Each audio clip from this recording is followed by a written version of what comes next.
100g의 반죽에 20g의 버터.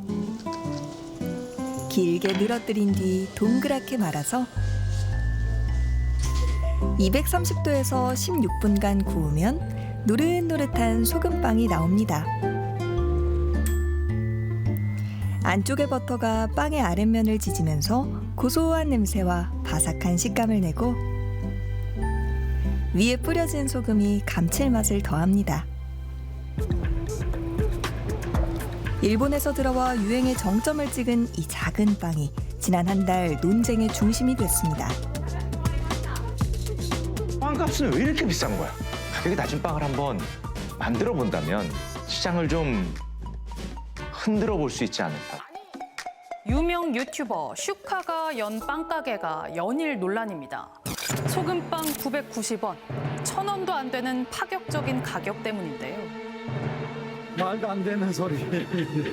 그런 인건비도 안 나오고 그 정도 파면 재료값이 나오려고. 소금빵을 2,000원, 3,000원대에 판다고 해서 그러면은 그 빵집들이 장사가 잘 돼서 많이 남느냐 하면 또 그렇지도 않거든요. 자영업자들 입장에서는 폭리를 취하는 게 아니다. 그렇게 해도 먹고 살기 힘들다.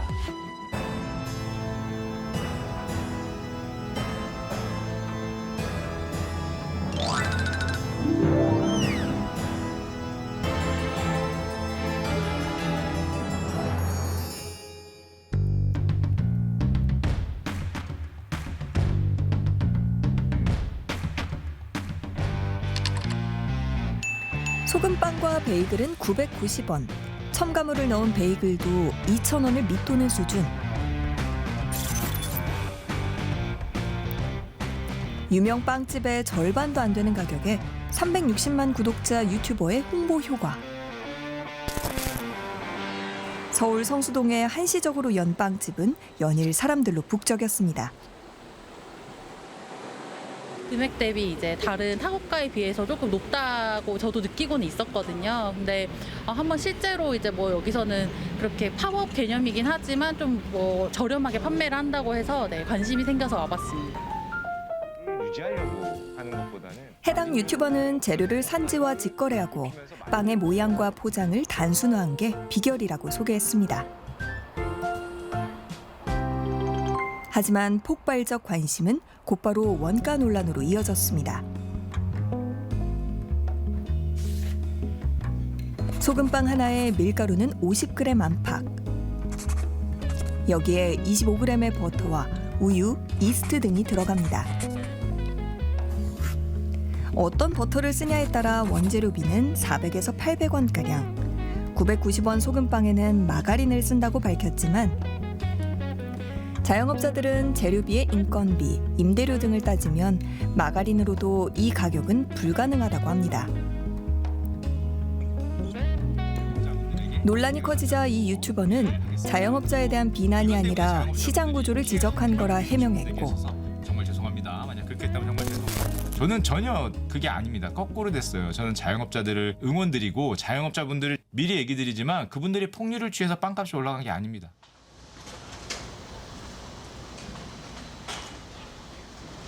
이 매장을 8일 만에 닫았습니다. 한때 하루 700여 명이 찾아오기도 했던 핫플이 순식간에 고요해졌습니다. 그렇게 저렴하게 파는데 과연 맛이 어떨까 궁금해서 이제 와보게 됐습니다. 인기가 많은데 이제 좀 논란 같은 게 돼가지고 이제 닫아지니까 좀 아쉽기도 하고. 박리담에 싼 값에 많이 팔겠다는 건 처음부터 인기에 기대어 잘 팔릴 걸 예상한 것 아니냐는 지적이 나옵니다. 사실 박리는 누구나 할 수 있는 거거든요. 가격을 낮추면 되니까. 가격 경쟁이 제일 쉽습니다. 문제는 어려운 거는 담회거든요. 많이 파는 거는 입지 좋은 데 들어가야 되고 또 마케팅을 그만큼 해야 돼서 그만큼 돈이 많은 플레이어가 유리한데 이거는 소상공인이 할 수 없는 거거든요. 사실 빵값이 꽤 비싼 편이라고 소비자들은 입을 모읍니다. 가끔은 어떤 빵 카페나 이런 데 갔을 때 막 빵값이 거의 밥값일 때는 좀 저는 그런 먹진 않는 것 같아요. 밥을 선택해요. 안에 인테리어도 좀 예쁘게 꾸며놓고 뭐 약간 카페 같이 해놓고 뭐 그래서 좀 많이 비싸진 게 아닌가 그런 생각이 들어요. 요즘 빵값 얼마나 비싼 걸까? 지난해 우리 시장에서 식빵 100g 평균가는 703원. 일본, 영국보다 200원 이상 비싼 것으로 나타났고 미국, 호주, 프랑스보다도 가격이 높았습니다.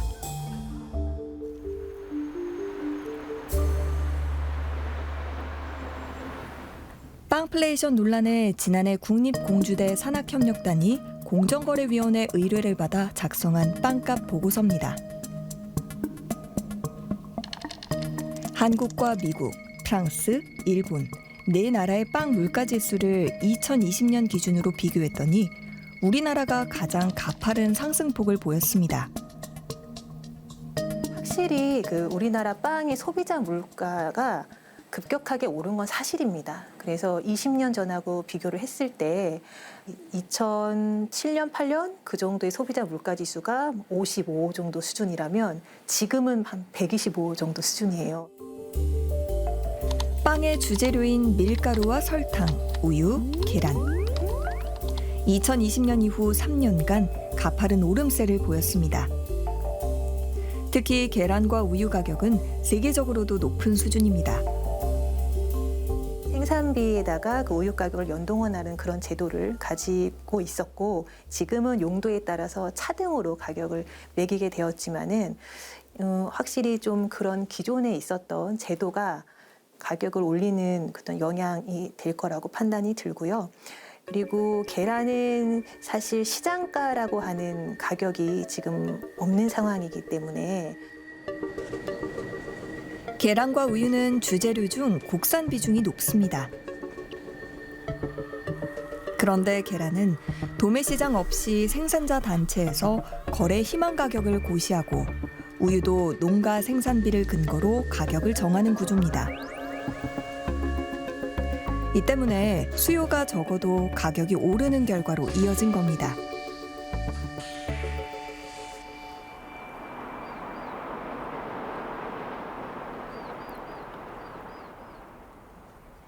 서울 성북구에서 21년째 영업 중인 한 빵집. 비용 부담에 수입산 우유를 쓰기 시작했습니다. 국산 거는 되게 비싸고 물량이 안 나와요. 물량이. 그래서 수입을 쓸 수밖에 없어요. 나도 옛날에 소유 우유를 썼는데 물건은 못 돼요.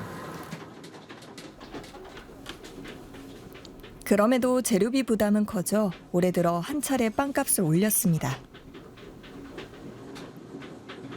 네, 6월 달에 한번 올렸어요. 올렸는데 손님들한테 좀 싫은 소리도 듣고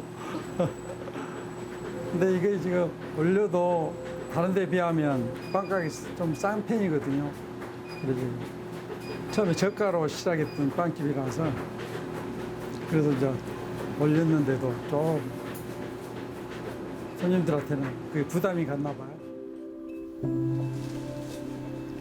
가격 인상에 매출은 줄어들고 이후에도 재료비는 계속 오르는 이중고를 겪고 있습니다.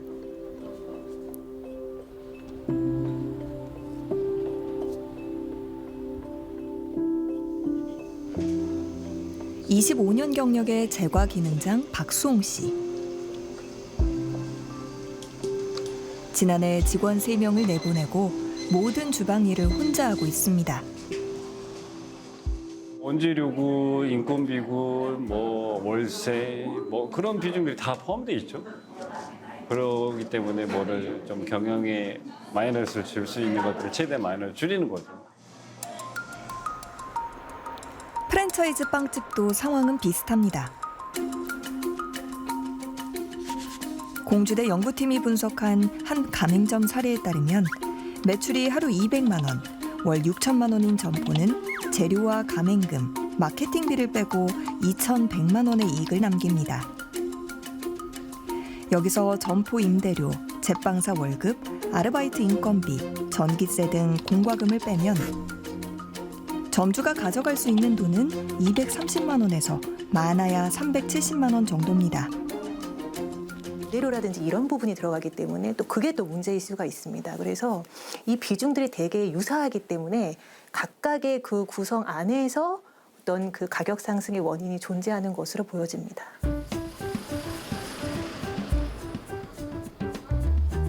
서울 종로구의 한 베이글 가게. 수십 명이 입장 순서를 기다리고 있습니다. 평일인데도 2-3시간 대기는 보통입니다. 지금 금요일 오후 3시인데도 저희 76번째니까 일단 저녁 시간이나 돼야 들어갈 수 있을 것 같거든요. 영국 런던의 브릭레인 마켓 같은 분위기에 다양한 맛과 모양새, 그리고 귀여운 캐릭터까지. 베이글 하나에 4-5천 원이지만 날개 돋친 듯 팔립니다. 비싸도 먹는 이유? 워낙 붐이잖아요. 이게 막 유명하다고 자꾸 뭐 SNS에 뜨고 사람들 입소문에 뜨고 하니까 한 번은 먹어봐야 될 것 같아서. 이 업체는 전국에 단 6개 점포로 지난해 800억 원 가까운 매출을 냈고 최근 한 사모펀드에게 2천억 원가량에 매각됐습니다. 마치 빵값 논란이 이곳 베이글만큼은 피해가는 것 같습니다. 빵을 사러 가, 공간을 즐겨, 음료를 마셔, 빵과 어울리는 음료를 난 고를 수 있어. 그리고 얘를 포장해 와서 선물을 할 수 있어. 그리고 예쁘게 포장된 이 빵을 사진을 찍어서 SNS에 올릴 수 있어. 약간 조금 더 디테일이 부과된 어떤 나를 과시하고 나를 자랑할 수 있는 플랫폼에 이 빵이라는 컨텐츠가 더해졌다는 생각이 들어서. 문제는 이런 소비 흐름이 빵값 상승에도 영향을 준다는 점입니다. 더욱이 비싼 빵값은 빵집 대부분이 폭리를 취한다는 오해를 낳지 않을까 하는 우려의 목소리도 나옵니다. 가만히 그 업장이 한 2배, 3배까지도 봤는데 저도 깜짝 놀랐습니다. 놀랐는데 그냥 그 정도로 높여놨으니 그냥 투자. 나는 이 정도의 투자를 했으니 이 정도의 가격을 받겠다. 그러다 보니 소비자들 입장에서는 당연히 빵 가격이 너무 비싸다는 소리가 나와요. 빵이 주식이 아니라는 점도 평균 가격을 높이는 요인으로 꼽힙니다. 소비자 절반 이상은 여전히 간식으로 빵을 찾습니다. 이 경우 대부분 가격보다 맛을 우선시합니다. 국내 소비자들은 빵을 구매하시는 데 있어서 그 맛 요인을 가장 중요하게 생각하십니다. 네, 특히나 이제 디저트용 빵을 구매하실 때는 맛을 가장 중요하게 생각을 하시고, 이런 소비자 취향만 고려한다면 빵집으로선 더 싸게 만드는 것보다는 더 맛있고 예쁘게 만드는 쪽에 공을 들일 수밖에 없습니다. 빵집 입장에서도 이 규모의 경제를 일으키기가 어려운 거거든요. 이게 자주 구매하는 게 빈도가 높은 재화가 아니다 보니까 그래서 박리 다매 모델보다는 이제 합리적인 가격에 좀 품질 경쟁으로 가는 게 지속 가능하지 않나.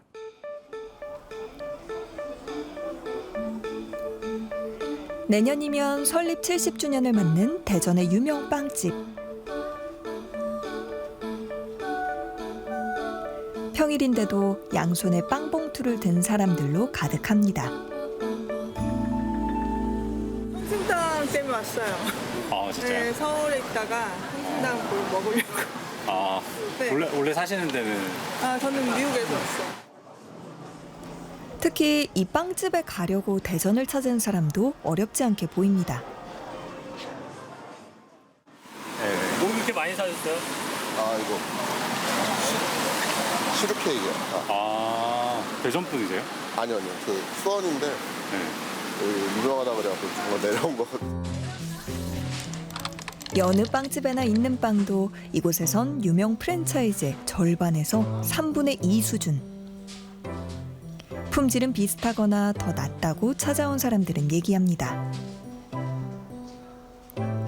전국에서 많은 사람이 찾아 싼 가격에도 품질을 유지하고 대전에 가야만 먹을 수 있는 특성이 이 빵집을 더 돋보이게 만듭니다. 그 대전에 있기 때문에 가능하다고 생각합니다. 서울에 오면 다른 문제라고 생각이 들어요. 지역 기업으로서의 본인들이 갈 길을 명확하게 잘 아시고 정말 끈기 있게 운영을 하시는 브랜드의 힘이 있다고 저는 생각이 들어요. 하지만 아쉽게도 동네 빵집들의 지향점이 될 수는 없습니다. 싸고 맛있는 빵을 만드는 방법은 없을까? 업계에서는 원재료비 절감을 위해 재료를 공동 구매하려는 움직임이 나타나고 있습니다. 버터나 초콜릿 같은 경우 이런 품목들 중에 대충 주로 많이 사용하는 품목을 하나를 정해서 공공구매를 조금 진행을 해보면 어떨까 하는 취지의 좀 일반 소상공인분들을 위해서 부담을 좀 덜어주기 위해서 좀 진행을 해보려고 했고요. 원재료를 싸게 사 가격 상승 압력을 줄여보겠다는 취지입니다. 최근에 공동구매를 한번 했었습니다. 크림치즈 시중에 18,000원, 16,000원대 하던 거를 13,000원. 그 3,000원이 세이브가 되는 거죠. 한 팩이 3,000원이면 1팩이면 3만 원인 거예요. 그러면 밀가루 한 볶음 나오는 거죠. 우리나라보다 빵이 저렴한 일본처럼 편의점 등 소매 채널로 판매하는 중저가 고품질 양산빵의 비중을 높여야 한다는 목소리도 나옵니다. 우리나라는 빵을 구매하는 채널의 한 70%가 일반 빵집이나 프랜차이즈 빵집, 이런 오프라인 빵집들이고요. 근데 반대로 일본은 편의점이나 양판점에서 이제 대기업에서 공장에서 만든 이런 빵들의 구매가 한 70% 정도 되고, 우리나라에서도 3년 전 한 편의점과 우유업체가 손잡고 만든 빵이 크게 흥행한 사례가 있습니다.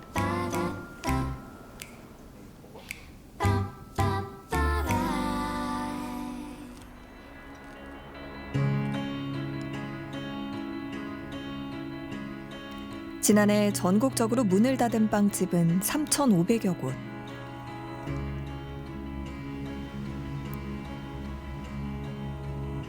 전에 없는 불경기에 올해도 장사는 쉽지 않다고 합니다.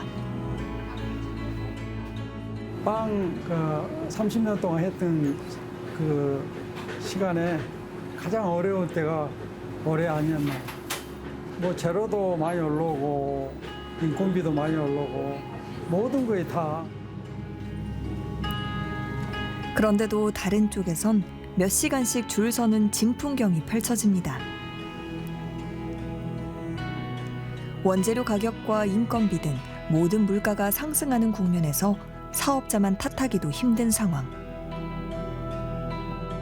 빵 가격에 대해서 논란이 있는 게 결국은 원재료 논란이거든요. 원재료 가격을 잡지 못하기 때문에 만드는 사람은 계속 고통스럽고 사 먹는 사람은 계속 불만이 있는 거고 그 누구도 행복하지 않는 지금 상황이 되어버렸다고 생각이 듭니다. 소비자는 빵값이 너무 비싸다고 불평하고 생산자는 이익이 많이 남지 않는다고 토로합니다. 합리적인 가격에 맛있는 빵을 살 수 있는 시장을 만들기 위해 양쪽 모두의 고민이 필요한 때입니다.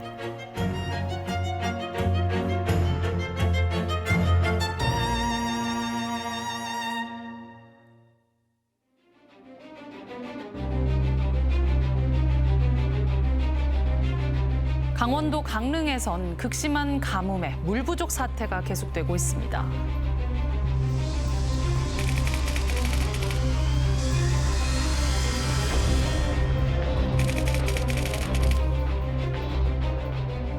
우울하고 어디 가는 것도 못하고 손을 다 놓고 있는 상황이에요, 진짜로. 이번 주만 잘 버텨보면 될까? 그랬는데 또 이렇게 한 주가 지나가고.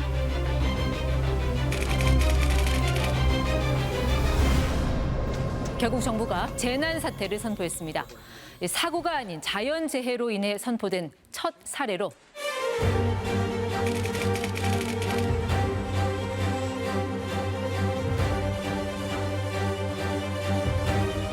예상했던 절수 효과가 낮게 나타나서 우선적으로 제한급수를 적용하게 되었습니다.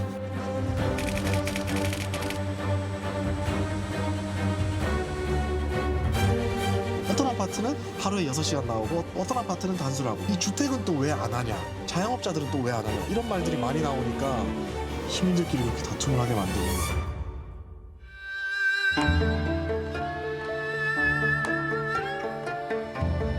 뭐 비가 안 오는 거야 뭐 어쩔 수 없지만 미리 좀 대비를 해놨으면은 이 정도까지는 안 왔을 텐데 이거 생수 받으러 오는 것도 말이 안 되죠 지금.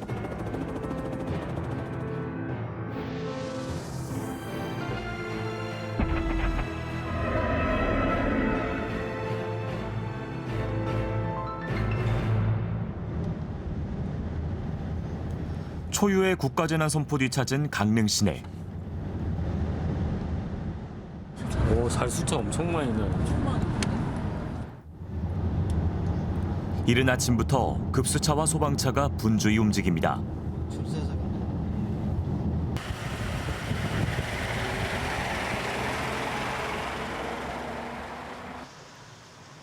지금 혹시 어디서 이렇게 물 싣고 오셨는지 궁금해서 한번 여쭤보려고요. 경남 파동. 파동에서 지금 몇 시간이나 걸려서 오셨어요? 여기서요. 한 8시간 걸리죠. 8시간이요?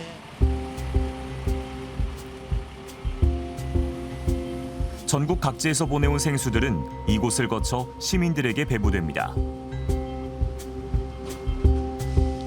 첫날 한부터 열흘까지는 아침부터 해가지고 저 위에 수영장까지 차가 줄 서가지고 계속 하차하고 쌓고 하차하고. 쉴 시간도 없었어요.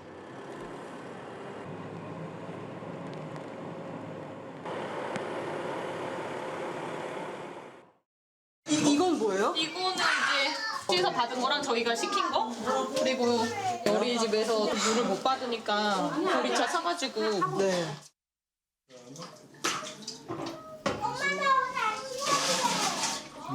제한급수가 시작되자 일상생활엔 많은 제약이 생겼습니다. 빨래도 이제 물 나올 때 30분밖에 안 나오니까 못 하거든요. 빨래는 애들이 많으니까 어떻게 밀릴 수가 없어요. 그건 매운 거. 비상식량까지 준비했습니다. 이렇게 카레랑 막 컵밥이랑 잔뜩 쟁여놨어요. 조리 안 해도 되는. 네, 그래서 컵밥이랑 물이 필요 없는 것들로.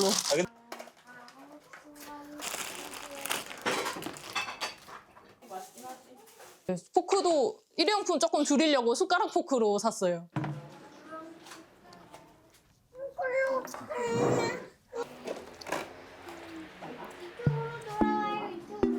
급수 예정 시간이 다가오면 마음이 조급해집니다. 지금 세팅해놔야지. 싹 전쟁할 준비. 밖에 안 오는 애들이 없잖아요. 이 시간대 씻어야 돼서. 네. 이제 물 나오면 씻어야 돼. 소빈아, 너 다 먹었어? 아직 씻는 거 그냥 나온다 물 나온다 얘들아. 씻자. 이제 씻자. 너희들 오늘은 머리 감아야 된다. 냄새가 나. 이 하이라이트에 이게 씻은 물을 받아가지고 여기다 이제 퍼 넣는 거죠, 이렇게. 이게 변기가 은근히 물을 많이 먹더라고요. 그래서 집에 하루 종일 있는 뭐 주말이나 이럴 때는 정말 2번씩은 그래도 모았다가 한 번 내리고 그렇게 할 수밖에 없어요. 근데 뭐 너무 좀 냄새가 생각보다 많이 나고. 불과 한 달 전엔 상상도 할 수 없던 일상입니다. 지금 19층이랑 20층 물 안 나온대요, 또. 어떡해. 큰일이다. 10분 만에 끊긴 게 아니고 물이 아예 안 나온다고? 물이 아예 안 나와. 큰일이다, 진짜. 근데 이제 막 단톡에 여기 톡방에 공유하면서 이렇게 뭐 61% 남았습니다. 더 아껴 써야 됩니다. 뭐 이러고.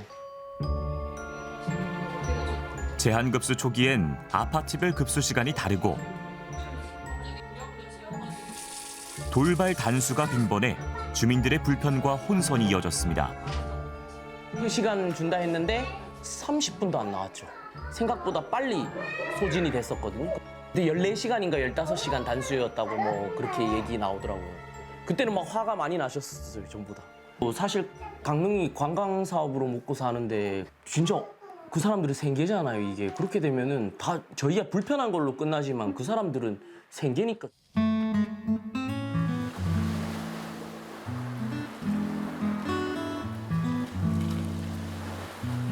원래는 이제 여기가 자판기 커피가 많았었어요. 자판기가 한 30대 정도? 20여 년 전에 차를 끌고 와서 바다를 보면서 커피를 마시던 곳이었거든요.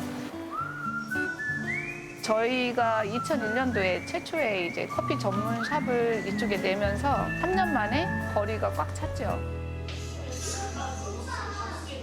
관광도시 강릉은 이번 가뭄으로 직격탄을 맞았습니다. 코로나가 처음에 이제 막 번지기 시작해서 그때 사람들이 걸어 다니질 않았잖아요. 저희 거의 지금 강릉이 그런 시대로 가지 않나. 평일보다도 더 조용하죠. 기존 매출의 한 20% 정도밖에 안 나오는 것 같아요. 가뭄 여파로 숙박 예약이 줄면서 지역 상권은 크게 위축됐습니다.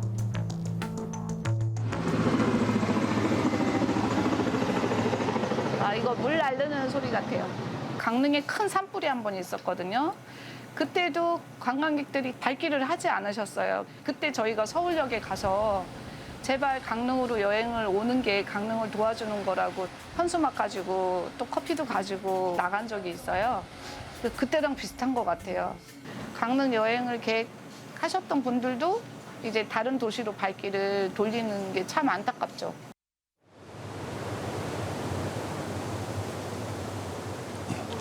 이게 다 죽었다. 이 안이 이렇게 고장이 나면은 성장이 잘 안 된단 말이야. 다시 심기에도 심은 이제 아예 늦어서 안 되지. 이제는 죽더라도 놔둬야 되고 살더라도 놔둬야 되고 이런 거야. 그렇죠. 생활용수도 부족한 상황에서 농업용수 구하기는 말 그대로 하늘의 별 따기입니다. 이 계속 물이 추추추 흘러야 된단 말이야. 물이. 그런데 바싹 말랐잖아. 지금 올해 같은 데는 농민들하고도 저기 옆집 아저씨하고도 싸워야 되는 그런 판. 먹고 살아야 되니까.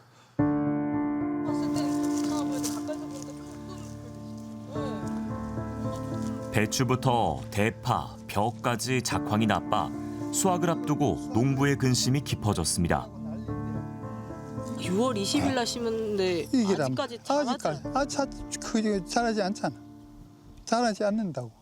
이게 지금 상태가 쉽게 얘기해서 무릎 정도 올 이제 시기적으로 봐서는 그랬는데 가뭄이 오고 폭염이 오니까 이게 자라지 못하고 한 번 딱 이러면 1년은 내년 이때를 해야지 또 다시 이런 일을 해야 되고 하기 때문에.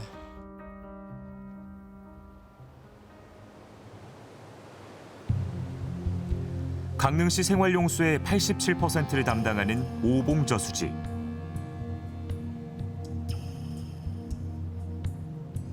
허연 바닥이 드러났습니다.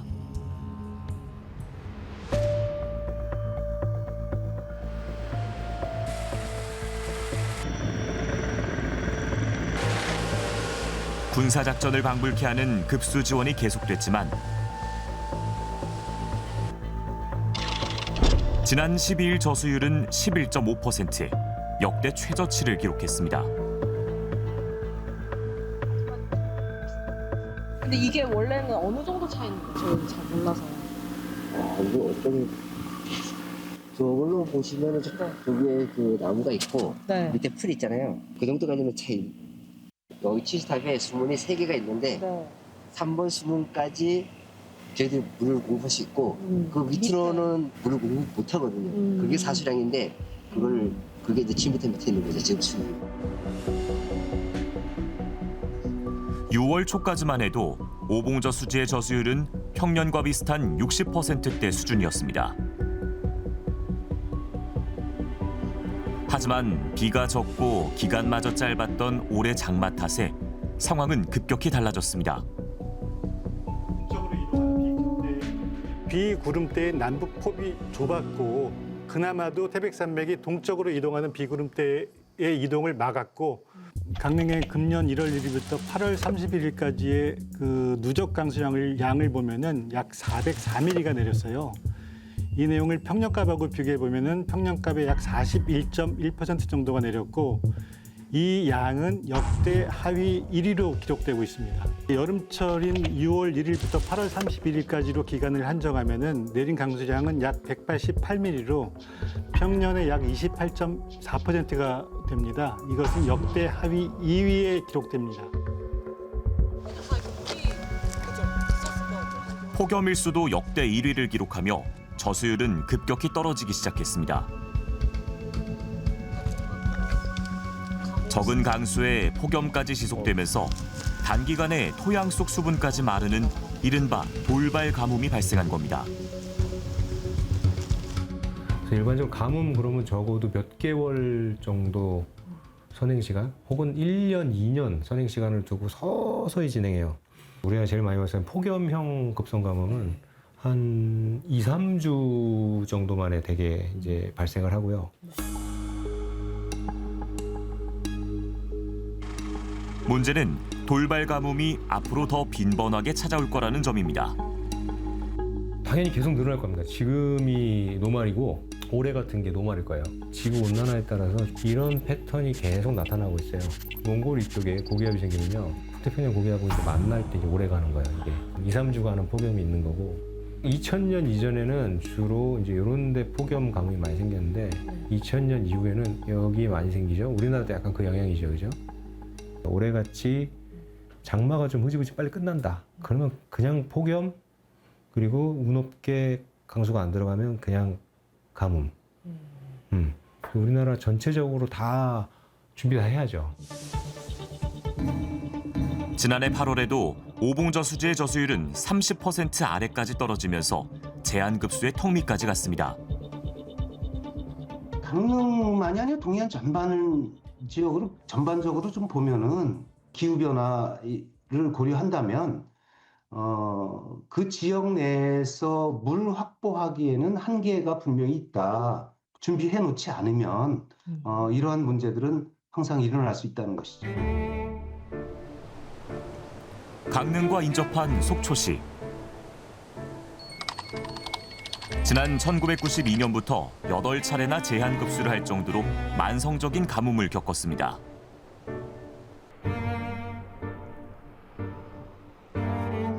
그중에서도 2018년 가뭄은 혹독했습니다. 하천에 비닐을 몇 킬로를 깔았어요. 그냥 한겨울에 양양에서 물을 받아오는데 관을 통해서 그럼 하천에 떨어뜨리거든요. 그러면 마른 하천에 떨어뜨리면 물이 없어지니까 그게 아까워서 그걸 하루 종일 한 2, 3일 걸렸나?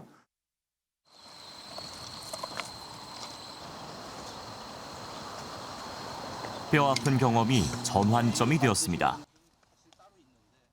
제2지하댐을 그때부터 2018년도 3월부터 준비를 하기 시작해서 결국은 21년도 12월 달에 제2지하댐을 만들고 집수정을 지하 25m까지 깊게 팠습니다. 파서 넣고 그리고 집수정 중간중간에 관을 넣었습니다. 그 관을 통해 가지고 물이 스며들면 집수정 안으로 물이 모이게 됩니다. 그러면 그 모인 물을 펌프로 위로 뽑아 올립니다. 그것이 비상치수원으로 쓰입니다.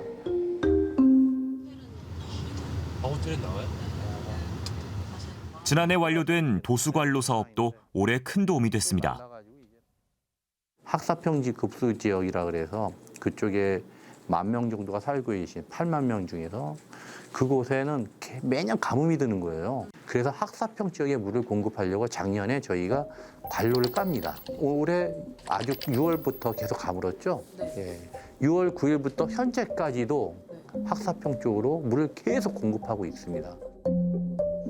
이게 안반관정이라는 거예요. 관리하니까. 노후관을 정비하고 안반 관정도 꾸준히 마련했습니다.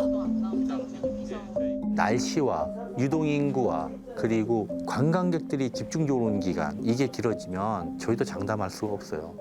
그래서 앞으로도 KTX가 생기면 더 많은 관광객이 오실 거고 그 대비해서 계속 저희도 추가로 비상취수원을 개발하고 있습니다. 물은 지키는 게 시민들 지키는 거라 생각을 하고.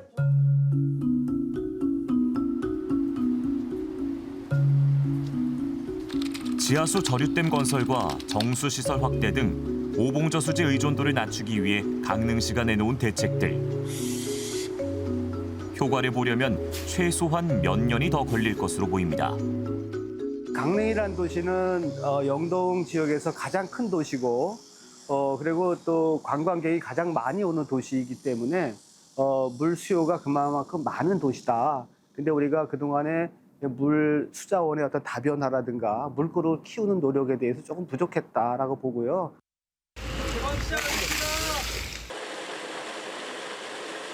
강릉시가 과거 수질 오염으로 20년 넘게 방류를 중단했던 평창 도암댐 물을 결국 이용하기로 결정했습니다. 인근 도암댐을 활용하는 방안도 가뭄이 최악으로 치닫자 뒤늦게 검토하기 시작했습니다.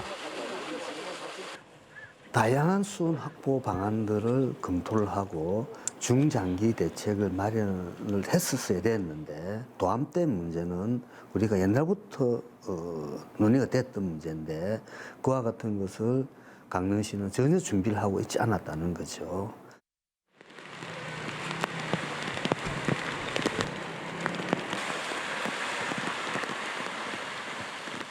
생명을 살리는 천금 같은 비가 드디어 강릉에 내렸습니다. 빗소리 듣고 엄청 기분 좋으셨어요? 예. 아유, 그러면요. 자지 않고 창문 열어서 뭐, 엄마 비가 온다, 비가 온다. 이달 중순부터 제법 많은 양의 비가 몇 차례 내리면서 강릉시에 선포됐던 재난 사태는 23일 만에 해제됐습니다. 이번 가뭄은 우리 모두에게 물의 소중함을 다시 일깨워준 전환점이 되었습니다. 두 번 다시 가뭄으로 어려움을 겪지 않도록